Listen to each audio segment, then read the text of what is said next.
आपकी ज़रूरत। एक व्यक्ति था, उसके गुरु एक सन्यासी थे। वह व्यक्ति दुनियादारी से ऊब सा गया था। वह अपने गुरु की तरह ही दुनियादारी छोड़कर सन्यासी बनना चाहता था। उसने अपने परिवार को यह बात बताई तो सभी ने मना कर दिया, यह कहते हुए कि हम सब आपसे बहुत प्यार करते हैं।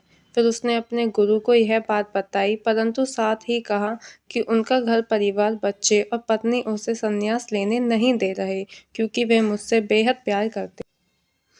गुरु ने कहा, यह किसी सूरत में प्यार नहीं है। गुरु ने उसे बहुत समझाया, पर वह व्यक्ति नहीं मान रहा था। फिर गुरु ने कहा, अच्छा ठीक है। गुरुजी उस व्यक्ति को मठ में ले गए।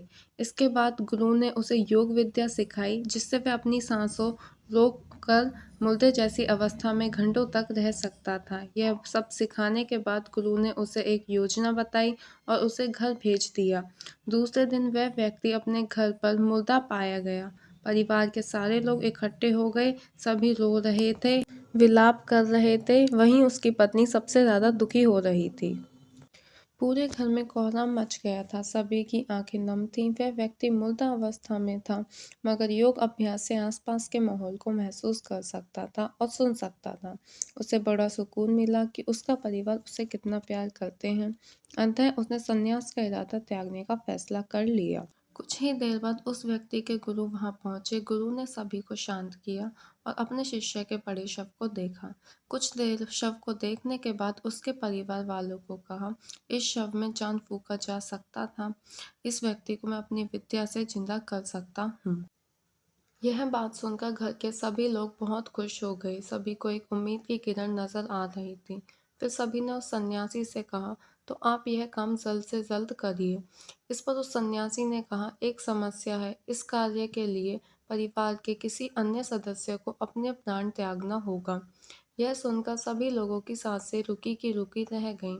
सभी ने एक दूसरे को देखा। सन्यासी ने परिवार के सभी सदस्यों से एक एक कर पूछा, पर किसी ने भी हाँ नहीं कहा। सभी ने अपनी जान की जरूरत बताई और अपनी जिम्मेदारी भी। सन्यासी ने फिर उस व्यक्ति के पत्नी से कहा, अगर यह नहीं रहे तो तुम कैसे जियोगी? उसकी पत्नी ने तुरंत जवाब दिया, मैं इनके बगैर भी जी लूंगी। गुरु ने उस व्यक्ति के बच्चों से भी यही सवाल किया, उनका भी जवाब ना ही था। फिर यही सवाल उस व्यक्ति के माता पिता से किया, उनका भी जवाब एक ही था। इसके बाद गुरु उस व्यक्ति के शव के पास आए और बोले, हे व्यक्ति, तुम उठ खड़े हो जाओ। वह व्यक्ति उठकर बैठ गया। फिर उसके गुरु वहां से जाने लगे। उसने अपने गुरु को रोका और गुरु से कहा, मैं भी आपके साथ चलता हूँ। अब उस व्यक्ति को समझ में आ गया था कि उसकी ज़रूरत उसके घर में कितनी है। अब वह एक पल भी अपने घर में रहना नहीं चाहता था।